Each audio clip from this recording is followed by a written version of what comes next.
The worst part of chemo brain for me is not the forgetting. It's what it does to the way people see you and the way you see yourself.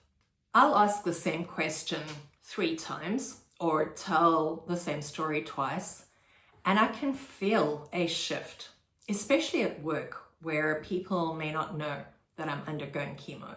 They get quiet, their eyes change, and they don't say it, but you know that they're thinking, she's losing her grip, or she's not the sharpest tool in the shed. And in that moment, I feel stupid, and I hate feeling stupid because I'm not. That's the part of chemo brain that stings the most for me. And if you've never been through chemo or you're just starting your treatment, you may not be familiar with what chemo is and how it feels. So I'll give you a quick rundown. Hi, my name's Jeannie. Welcome to my channel. Chemo brain is real. It is physical, it is chemical, and it is not all in your head. I mean, it's all in your head, but it's not like you made something up. Chemo brain is the name that we give to the mental brain fog that comes with cancer.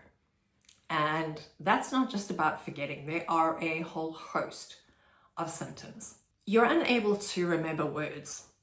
It's on the tip of your tongue, but for the life of you, you cannot find it. And sometimes it comes back half an hour later, which is even more frustrating.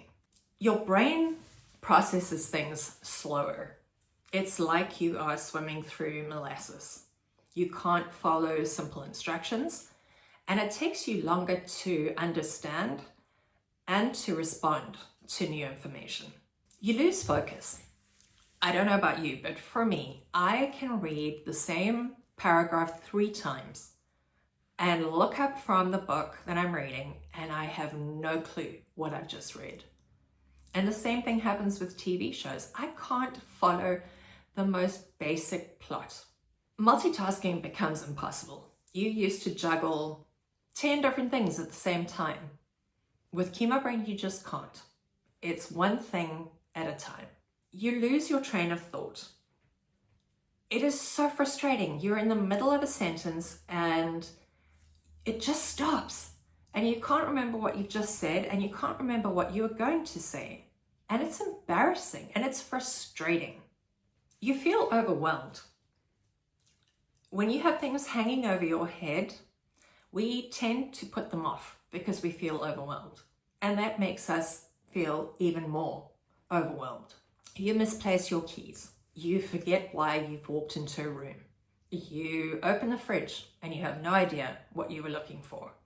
Or you spend half an hour walking around a parking lot looking for your car because you cannot remember where you parked it. So if you are experiencing symptoms like that, it is not just in your imagination. There is science behind it.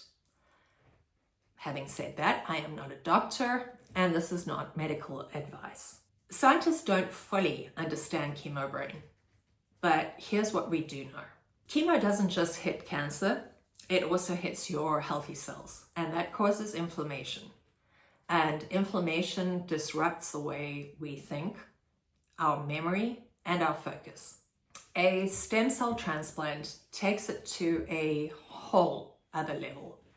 The high-dose chemo that they give you is essentially scorched earth. It wipes out your bone marrow completely so that your body starts from fresh with new stem cells. That level of toxicity affects every system in your body, and that includes your brain. Other contributors are anemia, depression, stress, sleep disturbance, chronic pain, and the cancer itself. It's like one big pile-on. For most people, it stops within a few months of treatment. Even with the stem cell transplant, it does get better. It took about a year to get where I am, and I'm still not 100%. And I'm also undergoing maintenance chemo, but I am a lot better than I was a year ago. And while you're in the middle of it, you need some strategies that are going to help you with daily living, getting through it with some semblance of sanity and dignity. That's what I want to share with you now. 3 real life tactics that have helped me deal with chemo brain. These routines may seem silly or boring, or both, and maybe they are, but they're also quite freeing. They help eliminate decision fatigue, and that lets you use whatever energy you do have for the stuff that's really important. Put your routine on autopilot. When you have chemo brain, even the smallest choices that you have to make seem completely overwhelming. Things that used to be second nature to you suddenly seem like these massive problems that we have to solve. What am I going to wear today? What am I going to make for dinner? Do I pay this bill online, or do I need to send in a check? By the end of the day, it's not just fatigue from cancer. It is decision fatigue as well. That's why putting parts of your life on autopilot is so powerful. If you can, schedule your appointments for the same day and the same time each week. I have chemo on Friday at 2 p.m. and I have to have blood drawn just before that. Otherwise, I have to check and recheck what time I need to be there. It's exhausting. I wear a uniform. I have 6 comfortable outfits. So in the morning when I wake up, all I have to do is grab one of those outfits. Whether it's jeans and a hoodie or leggings and a sweater, no decision, no stress. Automate household tasks as much as you can. Put your bills on autopay. Have 1 day for laundry and 1 day for cleaning. And if you don't get to all of it, does it really matter? It's not like somebody's going to come into your house and check for dust. This one's obvious. I can't tell you how many times in the past I have thought to myself, did I take my medication? Did I not? And recently I had the opposite. I thought that I had taken a double dose of the medication I take every day that is really dangerous stuff. It is highly controlled. And I spent the rest of the day worried that I was going to have this awful reaction. Turns out I must have only taken 1 because nothing happened, but it was stressful. Get a pill organizer. Sorted.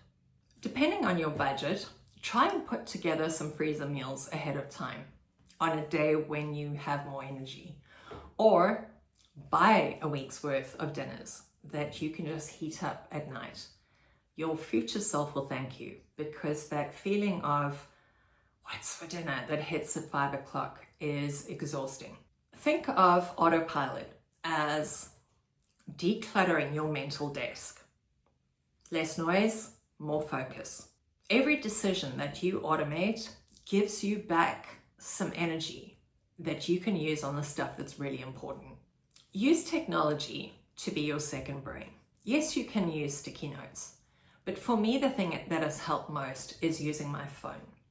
It's not like it cures chemo brain, but it helps you manage your life. There are also several apps that work well. They are available on Android and on iPhone. The basic app is free and you can get paid upgrades for some of them.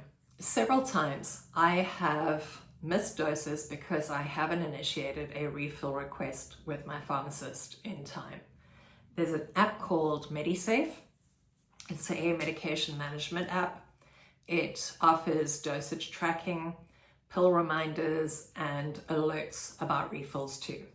When I go to an appointment with my doctor, I always ask her, does she mind if I record it? And that way I can go back later and check whatever was said.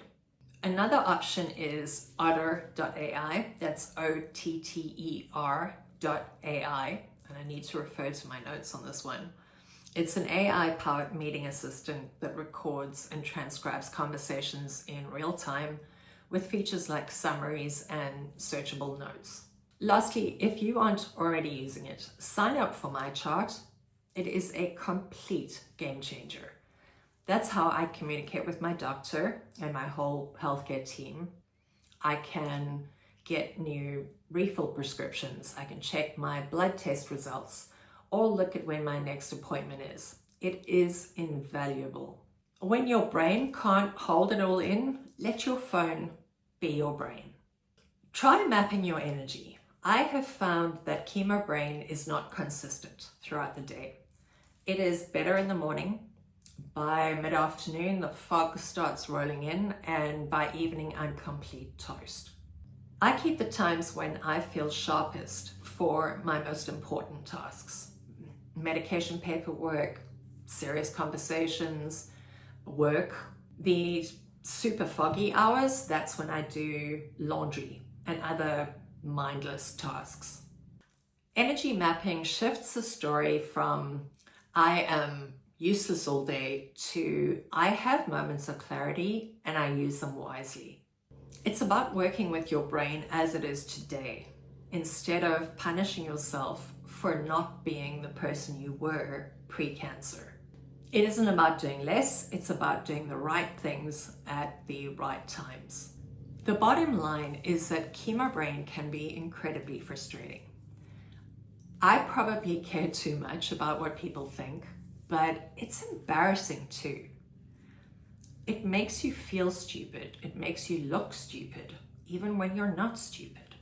And it also comes across as an excuse. Oh, I have chemo brain. But it's real, and none of those things feel good. For most people, clarity does come back. Slowly, sometimes, but it does come back. The fog is real, but it does not last forever.